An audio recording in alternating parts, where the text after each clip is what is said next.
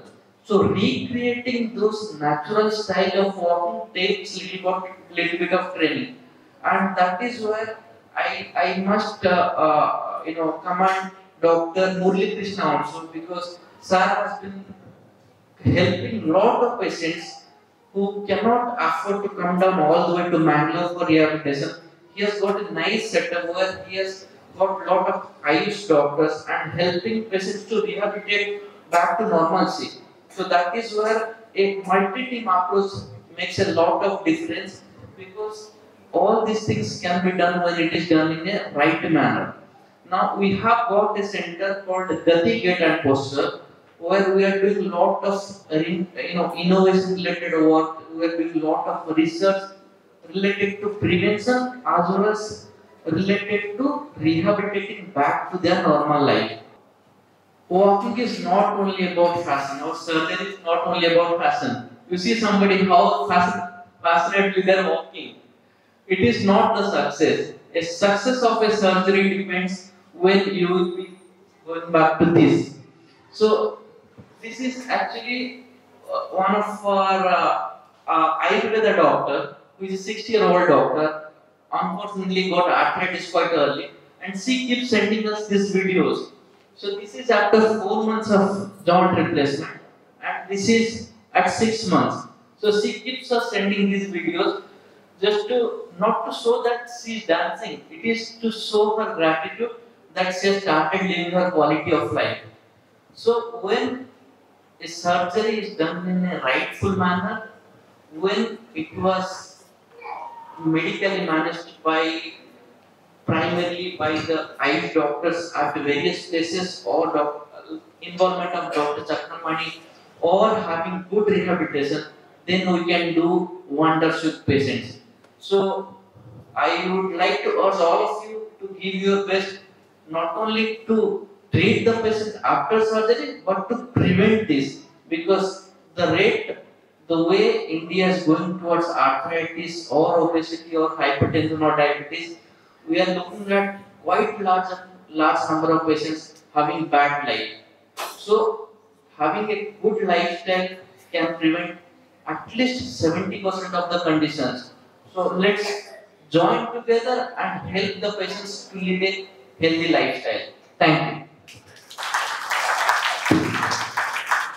First of all, I would wish to thank Dr. Yogesh Kamath sir for the informative session. Your focus on patient-centric approach is truly inspiring and admirable, sir. Thank you. And Viswaranjan sir for diagnosis and prevention. So with this enriching session, we have now come to an end of this event. So I would like to take a moment to thank all the dignitaries, speakers and attendees for making this event a success. Now I call upon Dr. Pradeep sir to deliver a vote of thanks. ನಮ್ಮ ಇವತ್ತಿನ ಕಾರ್ಯಕ್ರಮಕ್ಕೆ ದಕ್ಷಿಣ ಕನ್ನಡ ಜಿಲ್ಲೆಯ AYUSH federation of India ಇದರ ಪೂರ್ವಾಧ್ಯಕ್ಷರಾಗಿರುವ doctor Narayana ಸಹಸ್ರ ಅವರು ಆಗಮಿಸಿದರೆ ಅವರ ಉಪಸ್ಥಿತಿಯನ್ನು ಎಲ್ಲ ಪೂರ್ವವಾಗಿ ಗೌರವಿಸ್ತಾ ಇದ್ದಾರೆ.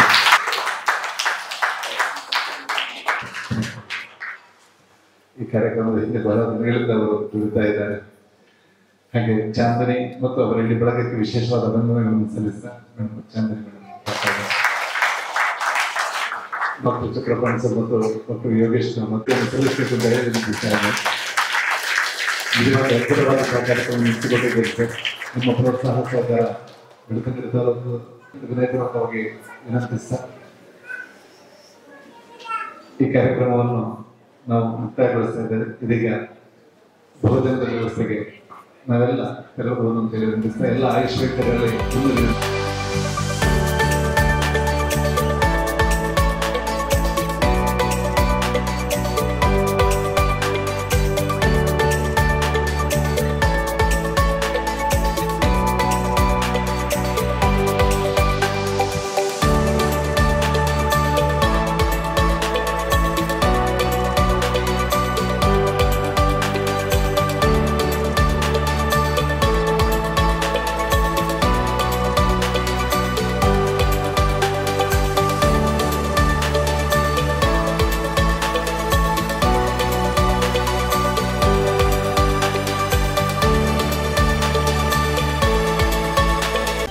ಸತ್ಯ ಸ್ಪಷ್ಟ ನೇರ ಸುದ್ದಿಯೊಂದಿಗೆ uplus ಟಿವಿ, ಇದು ಹೊಸತನದ ಸಂಕಲನ.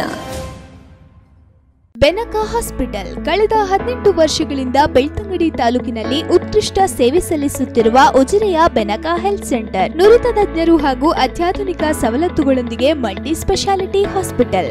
Benaka health centre, main road, Ujire. ಸಂಪರ್ಕಿಸಿ 08256236742.